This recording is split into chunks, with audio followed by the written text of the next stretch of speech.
The Cruel Grace of Love, a meditation on Khaqani's Ghazal. There are loves that heal and loves that wound, loves that open the heart to joy and loves that break it until it becomes something more than flesh, more than sorrow, more than itself. Khaqani Shirvani, the poet of grandeur and grief, lived at the edge of that mystery. His verses burn with both pride and pain, the cry of a soul too vast for comfort, too sincere for disguise. In this ghazal, he speaks not only as a man betrayed by affection, but as a spirit struggling with the contradictions of love itself, mercy and cruelty, nearness and distance, devotion and disdain. The lover and the unyielding heart. Your nature is no companion to the tender-hearted lover. Your temperament is the ally of the false and faithless. So begins the lament. There is no pretense here. The poet speaks to a beloved who is beautiful but unkind, radiant yet cold. The lover's heart is gentle, faithful, consumed by devotion, but the beloved, proud, capricious, befriends only those who do not love deeply, who play at affection without burning in it. This is one of love's cruel truths. Sometimes the heart that feels most purely is the least desired. The world often favors charm over depth, surface over sincerity. The tender-hearted lover who trembles in truth is left unheard. The false beloved prefers the company of flatterers and deceivers. And yet, even as Khaqani reproaches, his tone reveals that strange paradox every true lover knows, that the beloved's cruelty does not lessen love, it sharpens it. To be rejected by beauty only confirms beauty's power. The wound becomes proof of devotion. It is as though love demands injustice, for only through the beloved's indifference does the lover's fidelity reveal its depth. The tyranny of beauty. I am in your hands. Open the hands of cruelty. Aim your heart-piercing arrow upon my heart. In these lines, the lover surrenders completely. He does not ask for mercy, but for a wound. To love one who will not love you back is to long for pain, not because one enjoys suffering, but because pain is the last proof of nearness. The beloved may not grant affection, but if she wounds you, she at least acknowledges your existence. This is the secret logic of the mystic's heart. The arrow is love itself. It enters the heart and transforms it. In being pierced, the lover becomes transparent. His ego dissolves. His voice becomes a vessel for something higher. Every wound in this way is an initiation. The heart that bleeds learns the language of silence. The lover becomes a poet, or perhaps more accurately, poetry itself. So Khaqani's plea is not for the end of suffering, but for the perfection of it. He says, if you must wound me fully. Do not leave me half alive, for there is something unbearable about half love. It neither kills nor redeems. The complete wound, on the other hand, frees the soul from its human cage. The veil of secrecy. For the one who is the guardian of my secret by night, I wish to lift the veil by day through the smoke of my heart. Here Khaqani reveals another layer. the tension between concealment and revelation. The beloved is the keeper of his secret, the one who holds his heart's mystery. By night, love lives in silence and shadows, but by day, the poet longs to express it, to let the world see what burns within. And yet, he cannot. The next verse confesses why. But from fear of the rival and to silence suspicion, I have closed the outer path, leaving only the inner sighs to burn.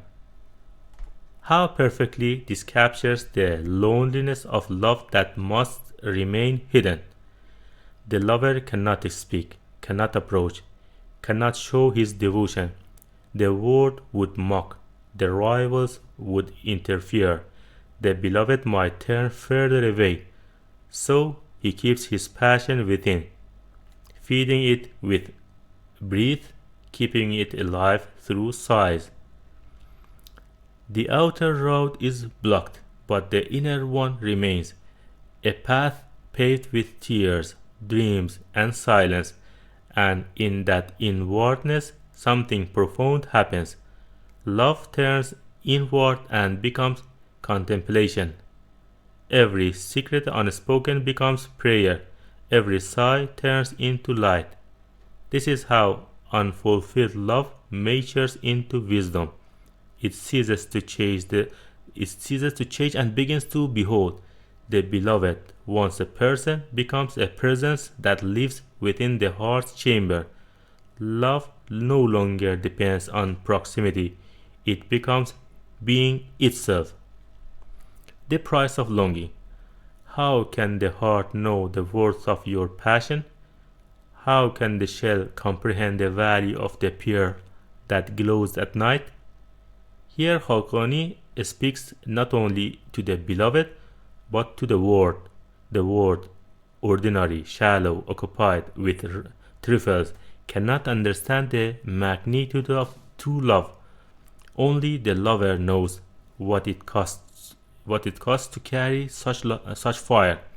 The heart, even the lover's heart, cannot fully grasp its own treasure, just as the rough shell does not know what brilliance it hides. The human heart, in its fragility, cannot measure the infinite depth of its devotion. We often think we love until pain comes, but it is pain that reveals what love truly is. The pearl is born from wound of the shell. Longing is the same. It polishes the soul until it glows in the dark. To love deeply is to become both the shell and the pearl, to suffer and to shine, to be wounded and to illuminate. When beauty surpasses spring, if the radiance of your face reaches the garden, the morning breeze will scorn the gift of Nowroz. Nowroz, the Persian New Year, symbolizes renewal, life, fragrance, and the joy of spring. Yet Khaqani declares that even the dawn wind, the sabah that carries the perfume of flowers, would feel ashamed in the presence of the beloved's beauty. This is not mere flattery. It is the poet's way of saying that the beloved's presence redefines the meaning of beauty itself.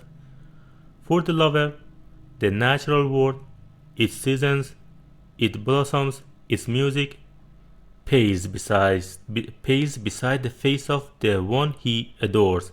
When love awakens, everything in creation seems to take its meaning from the beloved. Every light becomes a reflection, every breeze a whisper of that single presence.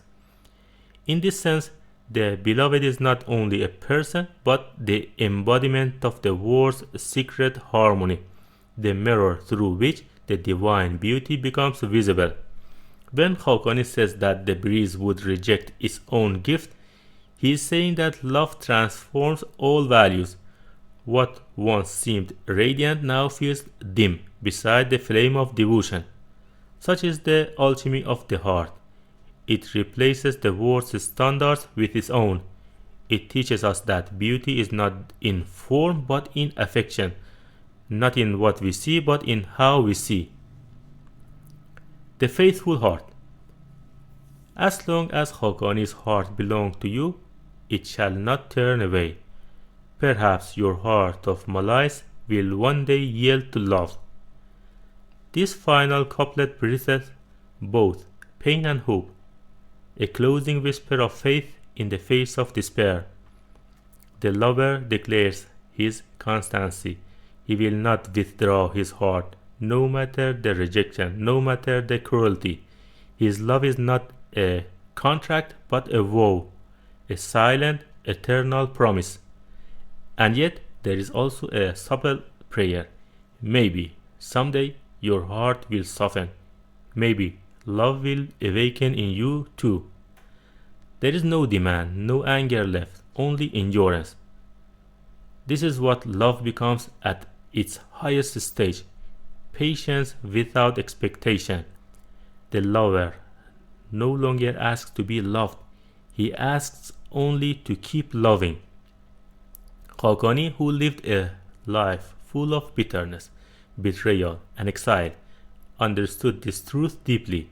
His poetry often bears the weight of loneliness, yet within it glows an unwavering flame, the certainty that love, through painful longing, is the soul's most authentic expression. The journey through wound and wonder.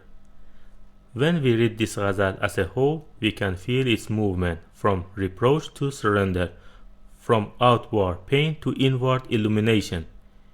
It begins with complaint. Your nature is harsh, your favor misplaced. It ends with faith. My heart will not run away. Between those two poles lies the entire journey of love, from the first wound to the final awakening. This is why Persian poetry remains timeless. Beneath its metaphors of lovers and rivals, gardens and arrows, there is a universal map of the human soul. Each verse is a mirror showing us our own struggles, to love without return, to hope without reason, to remain faithful when the world seems indifferent. And yet, in the act of loving, even unreturned, something divine stirs. Love teaches us to see beyond the surface of things, to find meaning in pain, purpose in loss, beauty in impermanence. The hidden fire. When Khaqani says he has closed the outer path and kept only the inward side, he is describing what every deep soul eventually learns, that love's greatest truth unfolds not in the world of action, but in the inner realm of being. There is a fire that burns without smoke, a prayer that needs no word. The sigh, that quiet release of the heart, becomes the essence of worship. In the mystic tradition, the sigh, ah, is sacred. It is the soul's way of speaking to the unseen. It carries both pain and purity, both loss and longing. The more silent the lover becomes outwardly, the more eloquent his inner voice grows. Thus, what begins as heartbreak becomes meditation. What begins as desire becomes remembrance, and what begins as a wound becomes a doorway. The divine shadow. While Khaqani's beloved may seem human, a figure of beauty and cruelty, in truth, she is also a shadow of divine. In Persian mysticism, the beloved's indifference is not mere rejection. It is a reflection of the world's mystery, the way the infinite hides itself, inviting the soul to seek, to burn, to awaken. Just as the poet's heart cannot comprehend the price of the pearl, we cannot fully understand why love wounds us. But perhaps the wound is not punishment, it is initiation. To love and to lose is to be introduced to the sacred rhythm of existence, the ebb and flow, the closeness and distance, the fire and the silence. Through such love, the soul learns what it could not learn in comfort: humility, depth, surrender. Beyond desire, in the final lines, Khaqani's endurance, his refusal to turn away, marks the end of desire and the beginning of devotion.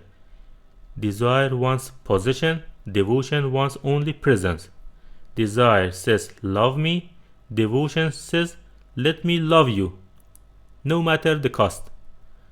The lover who reaches this stage has crossed from human passion into spiritual maturity. He no longer seeks fulfillment from another. He finds meaning in the act of loving itself. In that act, the self dissolves and something eternal awakens, what the mystics call the true love. What the heart learns. Every verse of this Ghazal contains a lesson written in the ink of longing. Love is not fair. It chooses whom it will wound. Love is not fair. It chooses whom it will wound. Suffering is not meaningless. Suffering is not meaningless. It deepens the heart's capacity for truth. Silence is not emptiness. It is where the soul begins to speak. Faithfulness, even unreturned, is holy. Faithfulness, even unreturned, is holy. It reveals love really has power and has endurance. And perhaps the most important lesson: beauty is not in the beloved alone, but in the lover's gaze. The beloved may never change, may remain distant, proud, cold, but through the act of loving, the lover becomes luminous. That is the transformation at the core of Khaqani's poetry. Love does not always lead to union, but it always leads to awakening. And as the heart's final word, what remains when all desire has burned away? What remains when the outer path is closed, when the rivals laugh, when even the beloved turns her face away? Only this, the pure act of loving, silent, steadfast, selfless. It is this love that survives time, distance, even death. It is this love that makes poets of the broken and saints of the sorrowful. Khaqani's voice, echoing across centuries, reminds us that to love and to suffer is not failure. It is the very proof of life.